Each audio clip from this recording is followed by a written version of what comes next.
Okay, അപ്പോൾ നമ്മളെ sequence and സീരീസിൻ്റെ last പാർട്ടാണ്. ഇന്നത്തേക്ക് പാട് ഞാൻ തീർക്കാൻ വിചാരിച്ചത്. ഒരു 2 ക്വസ്റ്റ്യൻസേ ബാക്കിയുള്ളൂ. എന്താണ് ഇത് ആക്ച്വലി ഒരു ബ്ലൂടൂത്ത് ഡിവൈസാണ്. അപ്പോൾ നമുക്ക് ഈ ഒരു 2 ക്വസ്റ്റ്യൻസും കൂടി ചെയ്തിട്ട് നമുക്ക് ഇന്നത്തെ പാർട്ട് അവസാനിപ്പിക്കാം. അല്ല, ഇന്നത്തെ പാർട്ട് നല്ല പാടം തന്നെ അങ്ങ് അവസാനിപ്പിച്ചാൽ കളയാം. Question number 3. ആകെ ഒറ്റ ഒരു എക്സസൈസ് മാത്രമേ 9.3, പക്ഷേ 9.3 ഓൾമോസ്റ്റ് 32 ക്വസ്റ്റ്യൻസ് ഉണ്ട്. അതിൽ അധികം ക്വസ്റ്റ്യൻസും നമ്മുടെ ക്ലാസ്സിൽ ഒന്നിക്കാൻ ചെയ്യിപ്പിച്ചായിരിക്കും, അല്ലെങ്കിൽ എക്സാമിന് ചിലപ്പം വരാൻ സാധ്യത ഉണ്ടാവില്ല. അല്ലെങ്കിൽ ചില ക്വസ്റ്റ്യൻസ് എല്ലാം അങ്ങനെ ഉണ്ട്. ചില പ്രൂഫ് ഒന്നും എക്സാമിന് എന്തായാലും വരുന്നില്ല. അതൊക്കെ നോളജ് റീഡിങ് പർപ്പസിന് വേണ്ടി മാത്രം കൊടുത്തതാണ്. പിന്നെ അധിക ക്വസ്റ്റ്യൻസ് നിങ്ങൾക്ക് ചെയ്യാൻ പറ്റുന്നേ ഉണ്ടാവും സ്വന്തമായിട്ടുള്ളത്. നിങ്ങൾക്ക് ചെയ്യാൻ പറ്റാത്ത ക്വസ്റ്റ്യൻസ് തന്നെ ഞാൻ പരമാവധി ഡിസ്കസ് ചെയ്യുന്നത്. ഈ ക്വസ്റ്റ്യൻ നോക്കാം. 5th, 8th and 11th terms of A G P or P, Q, S respectively. Show that Q square equal to PS. നോക്കാം. ഈ 5th ടേം എങ്ങനെ കണ്ടുപിടിക്കുക? P എന്ന് പറയുന്നത് എങ്ങനെയാണ്? നമ്മളെ ഇതിൻ്റെ ഈ ഒരു ഇപ്പോൾ എന്താണ് എ റൈസ് ടു എന്നിൻ്റെ ഫോർമുല എന്താണ്? A(r⁻² എന്നാണ് ഈ പറഞ്ഞ n. അല്ല, n-1. അപ്പോൾ A5 ആണ് കണ്ടുപിടിക്കണമെങ്കിൽ A (r⁻) common ratio raise to എന്താണ് 5-1. അപ്പോൾ A(r⁻4). അപ്പോൾ 5th term A(r⁻4) equal to P.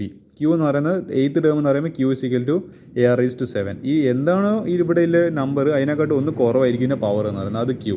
T11 എന്ന് പറയുമ്പോൾ A(r⁻10) ഈക്വൽ ടു S. ഒരു കാര്യം ചെയ്യാം, ഈ പറഞ്ഞ ക്വസ്റ്റ്യൻ ഇത് equation number 1, 2, equation number 3, equation number 1 ഉം 3 മൾട്ടിപ്ലൈ ചെയ്ത്, അപ്പോൾ A(r⁻4) ഇൻറ്റു A(r⁻10) എന്ന് പറയുന്നത് P ഇൻറ്റു S. അതായത് LHSഉം RHSഉം സെപ്പറേറ്റ് ഞാൻ മൾട്ടിപ്ലൈ ചെയ്ത് A(r⁻4) into A(r⁻10) PS equal to PS. അപ്പോൾ A ഇൻറ്റു A² പിന്നെന്താ ഇതായത് R(r⁻4) ഇൻറ്റു R⁻10. ഇതിപ്പോൾ ഒരു A⁻m ഇൻറ്റു A⁻n. അപ്പോൾ ബേസ് സെയിം ആണെങ്കിൽ നമുക്ക് പവേഴ്സ് തമ്മിൽ ആഡ് ചെയ്യാം. അപ്പോൾ R⁻4 ഇൻറ്റു R⁻10 എന്ന് പറയുമ്പോൾ R⁻4 + 10. അപ്പോൾ എന്താണ് R⁻14. നമുക്കൊരു കാര്യം ചെയ്യാം, ഈ A² R⁻14 AR² എന്താണ് അത് AR⁻7 (2) എന്നാണ് 2 എന്ന് പറഞ്ഞിട്ട് എഴുതുക. അപ്പോൾ ഇതിനെ ഇങ്ങനെ സ്പ്ലിറ്റ് ആവുക, ഇത് രണ്ടിനും നമുക്ക് സെപ്പറേറ്റ് പവർ എടുക്കാം. അപ്പോൾ എൻ്റെ ഇത് സ്ക്വയർ A², R⁻7 പിന്നെ എന്തുണ്ട് ഈ പറഞ്ഞ ഈ പവർ എമ്മിൽ ഇങ്ങനെ മൾട്ടിപ്ലൈ ചെയ്യുക. അപ്പോൾ 7 ഇൻറ്റു 2, അപ്പോൾ R⁻14. അപ്പോൾ നമുക്ക് ഇങ്ങനെ അതിന് ചുരുക്കിയിട്ട് എഴുതാമല്ലോ. അപ്പോൾ PS. അപ്പോൾ നമുക്കറിയാം AR⁻7 എന്ന് പറയുന്നത് ഇത് Q ആണ്. അപ്പോൾ Q അതിൻ്റെ ഹോൾ സ്ക്വയർ, ഈ കംപ്ലീറ്റ് സാധനം AR⁻7 എന്ന് പറയുന്നത് എന്താണ് ഈ പറഞ്ഞ നമ്മളെ Q ആണ്. അപ്പോൾ Q². അപ്പോൾ Q² ഈക്വൽ എന്താ ഇവിടുന്ന് PS ഉണ്ട്. അപ്പോൾ hence LHS equal to RHS, hence the proof. ഇങ്ങനെ എളുപ്പത്തിൽ പവർ റൂൾ വെച്ചിട്ട് നമ്മളെ പവർ, അതായത് എക്സ്പോണൻറ്റിൻ്റെ റൂൾസ് വെച്ചിട്ട് നമുക്ക് ഈ ക്വസ്റ്റ്യൻ ചെയ്യാൻ വേണ്ടി പറ്റും. ഇതാണ് ഈ ക്വസ്റ്റ്യൻ ആൻസർ. ഓക്കെ, ഈ ഒരു ക്വസ്റ്റ്യൻ കൂടി ഞാൻ ചെയ്യാൻ വിചാരിച്ചിട്ടുണ്ടായിരുന്നു. നിങ്ങൾ ക്രിസ്മസ് എക്സാമിനായിട്ട് ചോദിച്ച ക്വസ്റ്റ്യൻ ഇത്. For what values of x numbers -2/7 x -7/2 are in GP.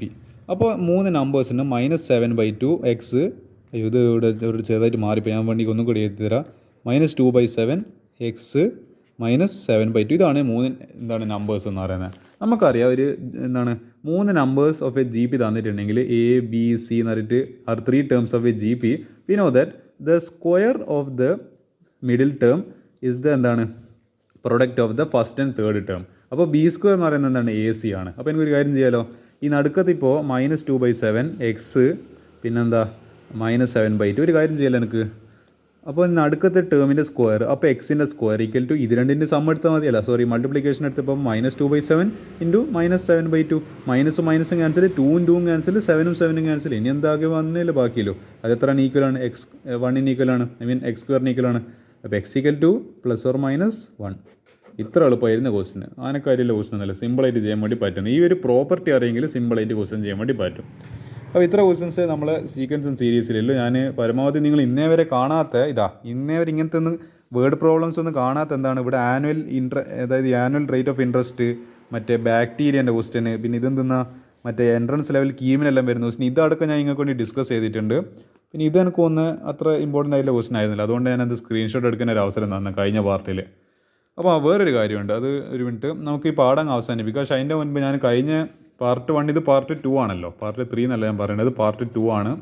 ഞാൻ കഴിഞ്ഞതിൽ എന്ത് ഡിസ്കസ് ചെയ്തിട്ടില്ല, എനിക്കന്ന് ടെക്സ്റ്റ് ബുക്ക് ഇല്ലാത്തതുകൊണ്ട് അതിൽ വരുന്ന സാധ്യതയില്ല. മറ്റേ NCERT എക്സാമ്പിൾ ക്വസ്റ്റൻസ് എനിക്ക് ഡിസ്കസ് ചെയ്യാൻ പറ്റിയില്ല. അതുകൂടി എൻ്റെ കയ്യിൽ ഇപ്പം ടെക്സ്റ്റ് ബുക്ക് ഉണ്ട്, നമുക്ക് അതുകൂടി നോക്കിയിട്ട് ഇന്നത്തെ പാർട്ട് അങ്ങ് അവസാനിപ്പിക്കും. ഇത് സ്ട്രേറ്റ് ലൈൻസിൽ ഇതിൻ്റെ മുൻപത്തെ പാടമല്ല നമ്മളെ ഇതെന്ന് പറയുന്നത്.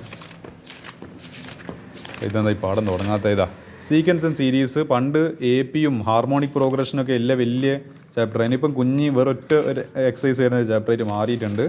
നമ്മളെ എക്സസൈസ് 8.1 ആക്ച്വലി 9.3 അതിൽ കൊടുത്തിട്ടില്ല. പക്ഷേ ഇത് ആക്ച്വലി ഓൾഡ് സിലബസിനെ അടിസ്ഥാനമാക്കിയുള്ള ടെക്സ്റ്റ് ബുക്ക്. അതുകൊണ്ട് അതിൽ 9ാം ചാപ്റ്റർ കൊടുത്തിട്ടില്ല. ഇപ്പം നിങ്ങളത് 8ാമത്തെ ചാപ്റ്ററാണ് സീക്വൻസ് സീരീസ് എന്ന് പറയുന്നത്.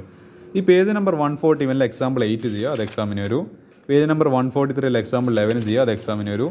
പേജ് നമ്പർ 144 ഈ പറഞ്ഞ എക്സാമ്പിൾ 13 ചെയ്യുക, അത് എക്സാമിന് വരും.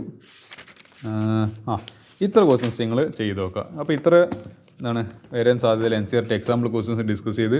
അപ്പോൾ അതോടുകൂടി ഈ പാഠം തീർന്ന്, പ്രോബബിലിറ്റിയും തീർന്ന്. പ്രോബബിലിറ്റിയും ഇന്നലെ തീർന്നില്ല. യെസ്. അപ്പോൾ എന്താ നമ്മൾ +1 മാത്തമാറ്റിക്സ് തീർന്ന്, എല്ലാം തീർന്ന്. +1 മാത്തമാറ്റിക്സിൻ്റെ ഇന്നത്തേക്കായിരുന്നു തീരെ ഞാൻ പ്രതീക്ഷിച്ചത്.